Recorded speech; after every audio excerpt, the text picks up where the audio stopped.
Dépendance émotionnelle, il y a deux moyens de vivre ta vie et c'est la deuxième vidéo. Salut, c'est François. Dans la première vidéo, j'ai partagé, je vais te mettre le lien juste là et d'ailleurs je t'invite à aller tout de suite voir la première parce qu'il y a un certain ordre dans tout ce que je te partage.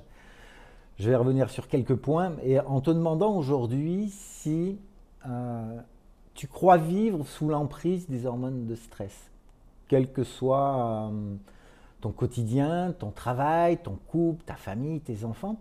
Est-ce que tu penses, toi, que tu vis sous stress avec l'actualité, pour d'autres raisons également?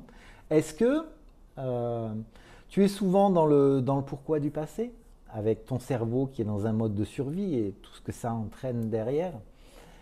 Et est-ce que tu sais peut-être que si tu vis sous l'emprise des hormones de stress, il y a une forme d'addiction aux émotions qui s'est créée et peut-être que d'ailleurs tu le ressens quand il y a ces excès de stress ou quand tu es dans le pourquoi du passé, certaines sensations dans ton corps.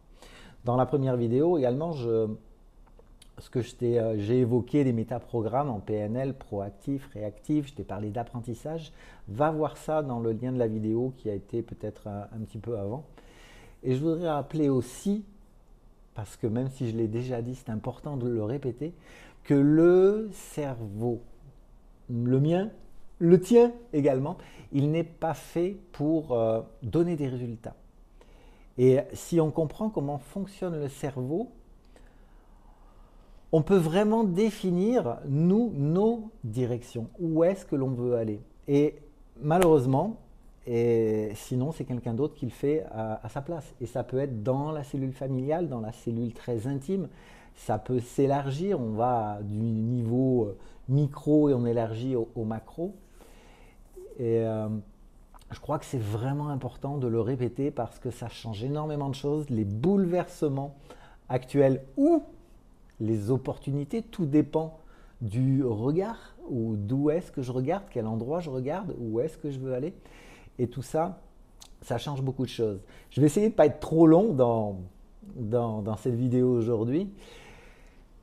J'ai parlé de questions. La dernière fois, je t'ai dit, dans la deuxième vidéo, je vais évoquer des questions, des bonnes questions à se poser et je t'ai parlé de 5 axes. Et j'en rajouterai un, c'est celui que je vais te donner en dernier et qui fait sens pour moi.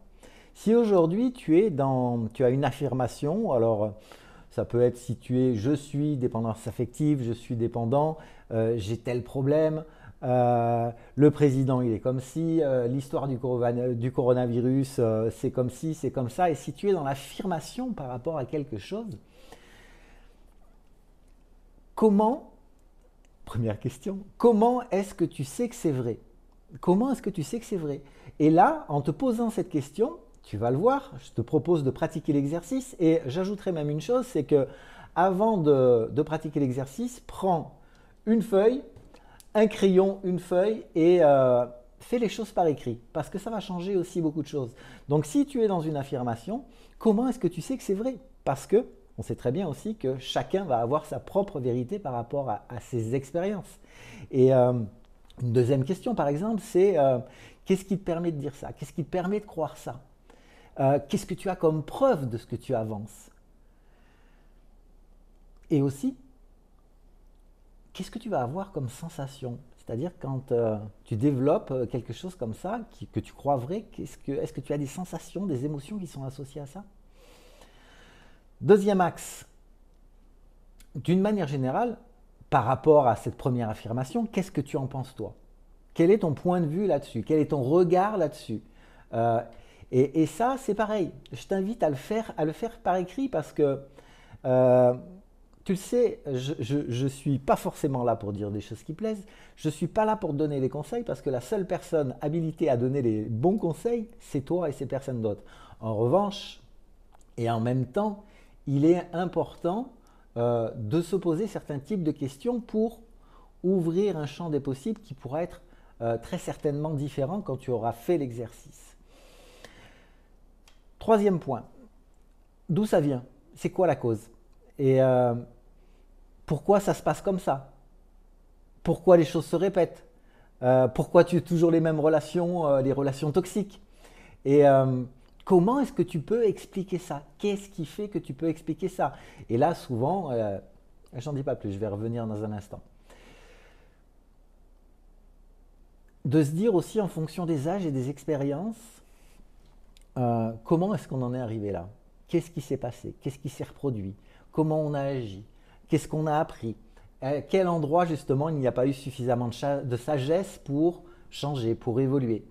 Et réellement, c'est d'aller fouiner, c'est d'aller faire en quelque sorte l'archéologue de ta première affirmation sur tes croyances, sur ce que tu crois vraiment profondément.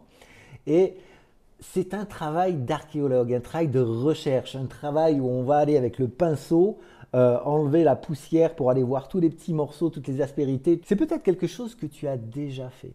C'est peut-être, ça peut s'observer aussi, par exemple en psychanalyse, donc c'est la faute du père, de la mère, de machin, de telles expériences. Donc tout ça, ça peut être des choses que l'on sait déjà, où on a la plupart du temps connaissance de ce qui s'est passé dans notre vie.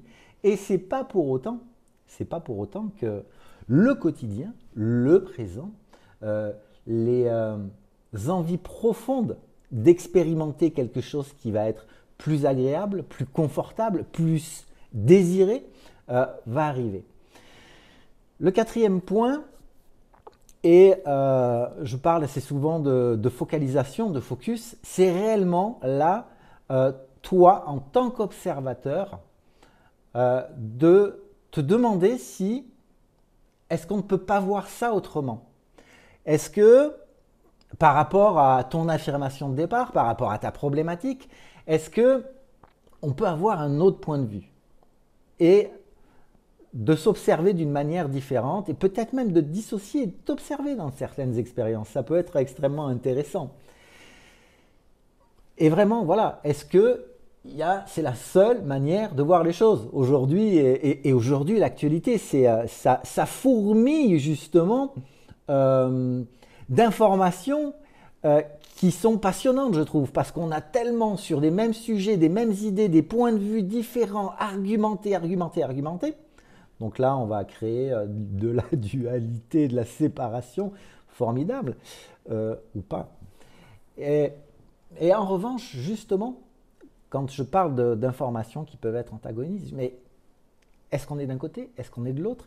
Est-ce qu'on peut voir les choses autrement par rapport à soi, par rapport aux connaissances que l'on a à un moment? Et peut-être que ça peut être l'opportunité de se dire, tiens, j'ai besoin d'acquérir davantage de connaissances par rapport à une situation, par rapport à un problème, par rapport à une affirmation. Le cinquième point. Et là, on peut parler de solutions, de chemin, d'intention, d'envie d'expérimenter. On peut parler de différentes choses. La sémantique, les mots vont peut-être être différents, mais la direction sera peut-être aussi différente. Mais là, c'est si aujourd'hui tu faisais quelque chose, si tu faisais différemment, comment est-ce que ce serait? Qu'est-ce que ça impliquerait? Qu'est-ce que ça nécessiterait? Est-ce que tu dois apprendre quelque chose? Qu'est-ce que tu dois faire de spécifique? Et ça, c'est une question qui est intéressante. Toujours par écrit. Mets tes réponses, questions, réponses par écrit. Et par exemple, quelle est la première chose à faire? Quelle est la première chose à faire pour changer les choses? Tu peux éventuellement écrire une liste d'options à expérimenter. Et si réellement il y avait un truc pour que ce soit utile, cette vidéo, c'est à la fin de cette vidéo, qu'est-ce que tu peux faire dès maintenant? Pas demain, pas... là, je ne vais pas te refaire toute une liste d'excuses ou d'objections. Qu'est-ce que tu peux faire maintenant pour évoluer dans ta croyance, pour évoluer par rapport à ton problème? Qu'est-ce que tu peux faire?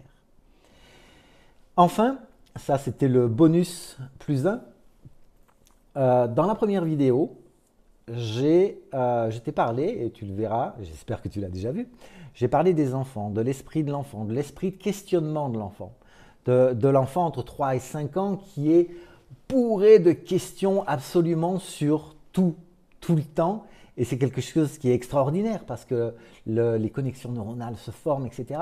Et l'idée aussi, alors que en ce moment, Je crois que c'est euh, plus difficile, je ne sais pas si je peux dire plus difficile, mais l'actualité, ce que nous traversons, est potentiellement tellement anxiogène, tellement c'est quelque chose qui coupe, qui peut potentiellement couper tout rêve, tout désir, toute envie, euh, tout plaisir et justement l'esprit enfantin.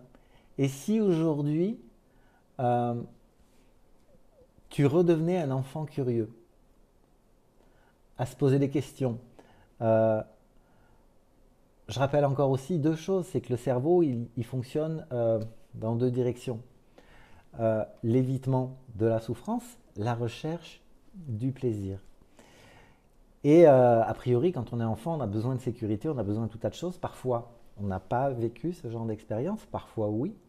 Mais c'est la nature même euh, des petits humains que nous sommes, des grands humains, tu les appelles comme tu veux, mais de revenir à quelque chose de plus léger. Aujourd'hui, et c'est un challenge incroyable d'arriver, et clairement, je suis convaincu que seuls celles et ceux qui vont aller bosser sur eux, qui vont aller justement profiter de ce qui se passe pour aller nettoyer leurs vieilles blessures qui sont là, qui ressortent, toutes ces peurs par rapport au futur qui sont là, qui sont activées, qui sont légitimes. Et je sais, et je suis convaincu que de retrouver cette légèreté, cet esprit d'enfant, euh, la capacité à rêver, la capacité à entretenir et aller vers des rêves,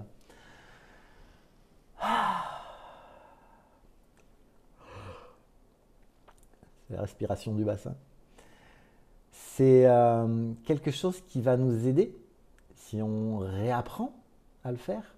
Et pour réapprendre à redevenir quelque part un enfant curieux, c'est désapprendre aussi, désapprendre toute cette impuissance apprise, tous ces conditionnements mentaux que nous avons à différents niveaux les uns et les autres, et pour nous permettre de grandir, pour nous permettre d'évoluer, pour nous permettre de vibrer d'une manière différente. Et quand je reparlais encore du cerveau en mode survie, focaliser sur tout ce qui se passe à l'extérieur de nous, croire en ce modèle newtonien, si tu fais ça, tu auras ça, si tu fais pas ça, tu n'auras pas ça, sortir de ces concepts qui sont aujourd'hui complètement dépassés. Dépassés pourquoi? Dépassés parce que la science le démontre. Et avoir ce courage et cette intention profonde de vivre une vie que l'on choisit vraiment. Et tous les obstacles, tous les cailloux qui sont sur nos chemins, tous les virus, les bactéries que nous avons d'ailleurs déjà à l'intérieur de nous par milliers, milliards, millions, je ne suis pas médecin, mais c'est en quantité, tous ces obstacles, même si ça peut nous faire tomber, même si ça peut nous faire trébucher, même si en trébuchant, tu peux te casser quelque chose, tu peux te casser un os, c'est de se relever avec un esprit d'enfant, avec la capacité à avoir plus de sagesse par rapport aux expériences pour vraiment vivre une vie où on va être heureux, où on va être heureuse. Vivre, c'est un risque. Et si c'est un risque, c'est oser, c'est se permettre de se libérer de nos conditionnements, se libérer de l'impuissance apprise. Et là, je vais le connecter avec tout ce qui est dépendance, interdépendance, tous ces liens qu'il peut y avoir. Alors, je parle d'une manière très générale, pas seulement dans le couple, mais d'une manière très générale. Tous ces pseudo-conditionnements liés à une sécurité que l'on croit être la nôtre, alors que, et observe-le par rapport à ce qui se passe en ce moment, observe à quel point nous avons des chaînes, peut-être mentales, certainement mentales, mais des liens en tout cas, par rapport à nos modes de vie, par rapport à nos habitudes, par rapport à nos routines. Et s'il y a vraiment une réflexion plus de fond, c'est clairement sur ces quelques mots. que je viens de te partager sur tout le conditionnement qui est le nôtre. Connecté à l'activité, connecté, mets ça par rapport à toi, ton quotidien, à toi spécifique. Et reviens sur ces questions. Reviens sur ces questions et fais le job par écrit. Et tu verras ce que ça donne. Peut-être que ça ne donnera rien. Peut-être que ça va te permettre de trouver d'autres questions. Peut-être que ça va te permettre de trouver tes propres réponses. Tu vas le voir, je crois, juste à la fin, la première vidéo de cette série de vidéos. Dessous, abonne-toi, rejoins-moi dans mon canal privé Telegram. Et puis, un petit pouce et belle journée, belle soirée. Ciao!